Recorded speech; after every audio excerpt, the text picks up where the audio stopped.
12 janvier 2026, le conseil de ville de la municipalité de Sainte-Catherine-de-Hatley s'est réuni. Nous avons pour nous en parler le maire Jacques Demers, le directeur général Marc Marin. À vous deux, bonjour. Bonjour. Bonjour. Alors, première réunion de l'année 2026. On en profite rapidement pour souligner le fait que maintenant les réunions à Sainte-Catherine-de-Hatley sont à 18 heures. Donc, chers citoyens, si vous voulez y participer, c'est une heure plus tôt, maintenant, plutôt qu'à 19 heures. Et dans la réunion qui s'est passée hier, un des points qui a attiré mon attention tout particulièrement, c'est la demande d'aide financière de la Société d'histoire Sainte-Catherine-de-Hatley. À cause du montant qui est impliqué, c'est rare qu'on voit à Sainte-Catherine-de-Hatley un investissement de 30 000 dans ce type de choses-là. Et là, on parle en fait de 30 000 pour numériser des archives qui vont se retrouver sur le web pour l'histoire, archives pour l'histoire de la société, de la municipalité de Sainte-Catherine-de-Hatley. Et donc, je me dis, est-ce que vraiment 30 000 le montant m'apparaît gros? Est-ce que vu l'achalandage potentiel, la visibilité de tout ça sur le site web, en dehors peut-être des premières semaines où il y aura un engouement, est-ce que le jeu en vaut la chandelle? C'est la question plate que je me pose présentement, parce qu'on sait que c'est le fun en même temps d'ouvrir les valves pour l'histoire et pour le patrimoine et tout ça. Bon, Monsieur Demers, tout d'abord, là, d'un point de vue politique, philosophique, là, est-ce que vraiment ça vaut la peine ce 30 000 $-là? Je pense que particulièrement avec le calendrier que les citoyens viennent de recevoir, de voir les photos de Sainte-Catherine du début du 19, en 1900 ou environ, là, les premières photos, apprécient ces choses-là. Là, on est en train de s'apercevoir qu'on perd cette histoire-là, qu'on perd des données, qu'on perd plein de choses qui ne sont pas protégées. C'est ce qu'on veut faire. Puis on utilise l'année du 125e en disant ben, pourquoi on fait 125e? C'est qu'on a une histoire. Cette histoire-là, on veut être capable la faire connaître pour les suivants aussi. C'est ce que ça va nous permettre. Puis ayant Éric Beaupré qui s'implique beaucoup dans ce dossier-là et M. Boisvert, Gilles Boisvert, l'ancien maire, qui connaît ça, ben, on se sert de son expertise. On voudrait être sûr que ça reste pour toujours. Et Monsieur Marin, au niveau du détail, on en avait déjà parlé, hein, mais tout ça va se retrouver, si je me souviens bien, sur le site web éventuellement de la municipalité dans une sous-section ou quelque chose comme ça. Est-ce que Non, c'était bien ça? c'est qu'il va avoir son propre site web. Tout ça a parti initialement. On a créé la Société d'histoire à l'aide des gens bénévoles. Cette société-là, en cas de dissolution, revient à 100% à la municipalité. Tout ce qui est fait. On s'est assuré là, juridiquement. Et là, ils sont au stade. On a parlé de l'ancien maire, M. Boisvert. On parle d'environ 40 000 documents d'archives que M. Boisvert a accumulés durant 50 ans. Il y a une pièce complète. Donc, le 30 000 va servir à faire un premier tri pour sortir les plus intéressantes de créer le site web et de le mettre rendre disponible aux gens, principalement les gens de Sainte-Catherine, mais à tout le monde. Et bien sûr, il va y avoir un lien qui va s'en aller des deux sites là. Par le site de la municipalité, on va pouvoir se rendre sur ce site-là. Donc, le gros de l'argent, OK, c'est donc, pour... Monsieur Marais, je veux juste, oui, juste bien préciser, le 30 000 va servir pas juste à la numérisation, alors, parce que quand on lit la résolution pour la réalisation de la phase 1 du projet de la numérisation des Ouais. archives, on dirait qu'il y a 30 000 là, puis il y en a peut-être un deuxième qui s'en vient. là. Oui, il y a un deuxième qui revient, puis il y a une deuxième phase. Initialement, quand on a créé, on avait parlé d'un budget de 75 000 $. Les élus étaient sensibilisés, puis les élus ont décidé d'embarquer dans ce projet-là. Mais là, il fallait le concrétiser. Donc, on a créé ce site d'histoire qui a coûté environ 5 000 toute la création, s'assurer que tout est correct.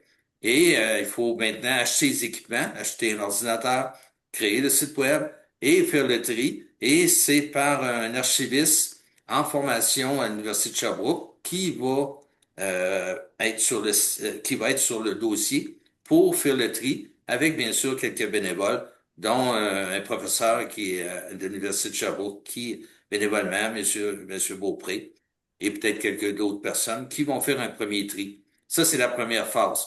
Pour le 125e, pour rendre le plus rapidement disponible les plus belles archives. Puis après, le reste, ça va être une deuxième phase, voir est-ce que dans la balance, est-ce qu'on doit regarder ou pas regarder ces archives-là de façon numérique. Donc, il va y avoir une deuxième phase. La deuxième phase, déjà là, le Société d'histoire sont en recherche de subventions et ils sont pas mal sûrs d'aller chercher de l'argent pour la deuxième phase. Donc, au lieu de 75 000, la municipalité devrait possiblement s'enterrer pour 30 000 dollars. Mais c'est un très beau projet parce que M. Boisvert a des archives là, depuis le début de la municipalité. Donc, Euh, Justement, en parlant de l'anniversaire, il y a aussi un feu d'artifice qui s'en vient pour le 125e et la réunion d'hier a permis de donner le contrat du feu d'artifice en question. hmm. La date est déjà prévue pour le feu d'artifice, donc on sait que le 29 août, il y aura, j'imagine, pas juste un feu, mais bel et bien une journée complète là, d'activité ou une fin de semaine complète d'activité. Qu'est-ce qui est prévu au juste? C'est une journée complète d'activité qui est prévue le 29. Ça fait partie, il y a plein d'activités qui vont se passer à partir peut-être du mois de mars, là. Mais la première activité, c'est la distribution du calendrier que M. Demers a parlé. Ça fait partie d'un budget que les élus ont déjà accepté, un budget environ de 60 000 à 65 000 dollars. Mais à chaque fois qu'on fait, on va chercher de l'argent dedans, mais il y a une résolution qui est faite, des gros montants, là, comme le feu d'artifice, c'est pareil, c'est 15 000 dollars avec les taxes, donc c'est un gros montant. Puis ça fait partie de la journée du 29. Mais il y a bien d'autres activités qui vont se faire durant le 125e, qui vont être publicisées là, très bientôt là, à l'aide du calendrier et d'autres moyens de communication. On va maintenant aller voir quelques points de contrats qui ont été donnés ou de subventions qui ont été données par la municipalité hier. Tout d'abord, celui qui m'intéresse, le contrat d'utilisation des logiciels d'infotech, parce que particulièrement en informatique, on sait, on peut se retrouver en tout cas dans le monde politique un peu prisonnier des logiciels et là, des fois, les prix augmentent et on n'a pas le choix de suivre parce que c'est le seul logiciel dont on sert. Est-ce que c'est le cas présentement ou est-ce que l'augmentation des prix est stable, suit grosso modo l'inflation ou quelque Ben, chose comme ça? elle suit grosso modo, c'est 5% d'augmentation, c'est un petit peu plus, mais c'est le seul logiciel pour l'instant. On est toujours alerte et on regarde le marché, savoir s'il y aurait un logiciel qui pourrait nous intéresser. Mais pour l'instant, c'est le logiciel d'Infotech là, qui a été racheté par PG Solutions. PG sont en train de développer de leur côté, mais il y a d'autres personnes qui développent et on reste aux aguets pour s'assurer là, on a pour notre argent, comme vous dites, là, pour le logiciel qu'on a besoin. C'est le logiciel de gestion comptable, En qui est même temps, différent. la question est très bonne, Rémi, il y en a pas de réelle compétition. Là. Tu sais, on parle de un joueur qui domine, qui est PG présentement. Au niveau de la Fédération québécoise des municipalités, on est à programmer aussi de ce côté-là pour essayer de créer au moins quelque chose, mais il faut s'entendre que la Fédération québécoise des municipalités, c'est le Québec. PG, c'est mondial, c'est un autre niveau. Ça fait qu'on essaie quand même d'amener une certaine concurrence, mais ça coûte des fortunes, ces systèmes-là. Puis c'est à se demander si qu'avec toutes ces fusions-là, si on restera réellement avec une compétition à l'intérieur. Et bon, le prix semble encore raisonnable, là. On parle de 9 000 pour l'année Mm. ou à peu près, là, autour de 10 000 Ça semble encore raisonnable, mais effectivement, il faut toujours être alerte parce qu'on le voit, en tout cas, au niveau du gouvernement du Québec. Il me semble qu'à chaque fois qu'on lance un programme pour un site web ou une nouvelle façon de faire, Clic Secure ou quoi que ce soit, ça devient des gouffres financiers Mm. assez impressionnants. Euh, Ensuite de ça, de façon beaucoup plus locale et plus petite aussi, il y a les banques alimentaires, souci pour la pauvreté à chaque fois, mais là, dans des montants qui sont toujours moindres. On parle de 1 000 $ pour la banque alimentaire et de 2 billets pour le souper du partage, un montant de 550 $. Donc, un 1 550 $. Quand on compare ces montants-là avec le reste des investissements, est-ce que c'est disproportionné? Est-ce que c'est trop bas du côté de la solidarité? Ou, Monsieur Demers, je vous pose la question. C'est une bonne question, puis c'est une question qui nous a été posée aussi dans la salle hier soir, parce qu'il existe aussi Partage Sainte-Catherine, puisque Mme Saint-Onge et une autre personne travaillent très fort. Ça fait que ce qu'on a autorisé hier, c'est plutôt du régional. Ce qu'on veut accentuer, c'est du local. Ça fait que Partage Sainte-Catherine, de plus en plus, on est prêt à les aider. On le fait dans les dernières années, puis déjà hier, le conseil a démontré que ce côté-là, il serait prêt à investir plus. Il y a des réels besoins, mais on veut que ce soit le plus local. Étant donné qu'on prend des sous localement, on voudrait que ça soit là aussi, que ça soit. Puis c'est les gens qui connaissent le plus les besoins. Nous, au niveau de la municipalité, on n'a pas à savoir qui en a besoin, mais que des gens puissent répondre à ces besoins-là avec la confiance qu'on a dans ce groupe-là. C'est l'angle qu'on a pris pour essayer d'aider de plus en plus. Modification du programme de produits d'hygiène lavables et réutilisables. Donc, une enveloppe, si je me souviens bien, 1 000 $ exactement. Donc, une enveloppe annuelle de 1 000 $ à 200 $ maximum pour une réclamation, pour l'achat, par exemple, de couches réutilisables pour des nouveau-nés. Et là, ben, on a extensionné ça à d'autres produits d'hygiène qui ont fait leur apparition dans les dernières années au niveau, entre autres, de l'hygiène féminine, les coupes menstruelles, des serviettes protège-dessous, dessous, pardon, hygiéniques qui sont lavables, etc. Donc, des nouveautés qu'on voyait, moi, sur les tablettes là, des magasins. Et aujourd'hui, ben, on peut aller chercher une part du prix en présentant les factures à la municipalité. Monsieur Marin, est-ce que le 1 000 $ dans les dernières années, là, est-ce qu'il a été utilisé par les citoyens de Sainte-Catherine-de-Hatley? Est-ce que vous recevez vraiment jusqu'à concurrence de 1 000 $ des demandes de remboursement pour des couches lavables ou autres?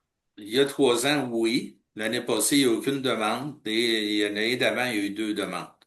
Donc, le 1 000 $ a été budgété dans le budget au mois de novembre et les nouveaux élus nous ont demandé d'upgrader ce programme-là.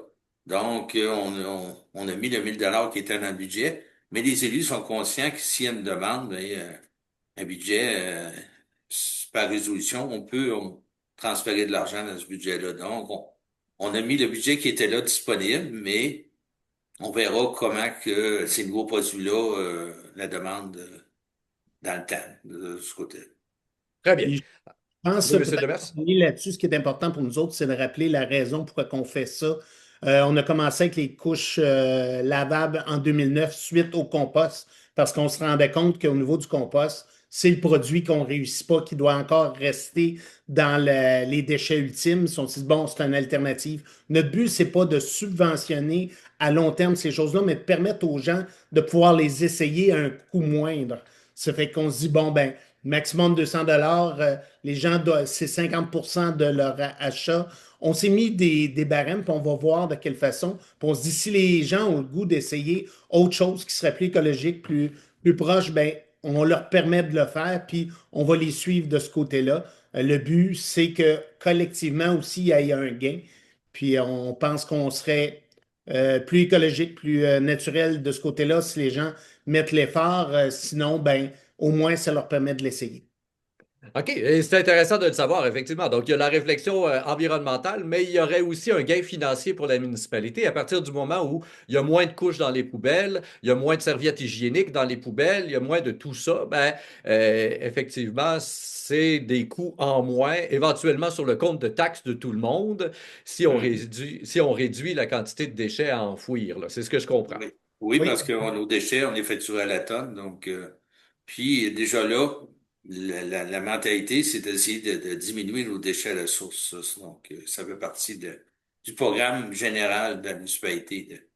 oui, puis aussi, il ne faut pas se cacher que le déchet ultime, quand que la poubelle, qu'on passe 5 1 fois par mois, il y a des odeurs, il y a toutes sortes de choses à ce niveau-là. Les choses qu'on peut retirer de ce bac-là, ben c'est un plus pour tout le monde, là. Tu sais, Mm. c'est de trouver la façon, c'est ce qu'on travaille depuis 2008, à essayer d'éviter l'enfouissement le plus possible. Là, c'est une étape supplémentaire en rajoutant des produits de ce côté-là. Puis Très bien.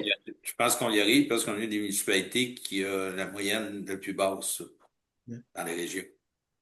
Je termine l'entrevue avec un point qui n'était pas à l'ordre du jour, mais qui vient de me revenir en tête. On a quand même fini 2025 avec, si je me souviens bien, l'ouverture d'un poste, parce que quelqu'un vous avait annoncé, hein, à un poste assez important d'ailleurs, là, d'inspecteur au niveau de la municipalité, vous avez annoncé son départ. Où est-ce qu'on en est dans la recherche d'un nouvel employé à Sainte-Catherine-de-Hatley? Donc, Les je champs peux y aller plus. si vous voulez. On passe des entrevues, c'est plus administratif, mais évidemment, je fais partie aussi du moment où on passe les entrevues. Plusieurs CV se sont déposés. Je dirais quelques CV très intéressants de ce côté-là. Vendredi, on a au moins 2 personnes minimum je me demande, puisqu'il y a des CV encore, puis il y a des appels qui se font. On a au moins 2 qu'on rencontre de ce côté-là qui semblent être des candidatures réellement possibles. Et donc, le mois prochain, de ce que j'en comprends, on risque d'avoir à l'ordre du jour justement l'officialisation et on pourra annoncer qui a été engagé par la municipalité. Exact. Voilà qui met fait à l'entrevue pour le suivi du Conseil de ville du mois de janvier 2026. On vous retrouve, messieurs, au mois de février. Quant à vous, chers auditeurs, ben, je vous invite à faire circuler l'entrevue sur Facebook, Twitter ou, comment il s'appelle déjà, X et autres réseaux sociaux, par courriel ou autre, à tous les gens de Sainte-Catherine que vous connaissez. Au microphone, Rémi Perrin.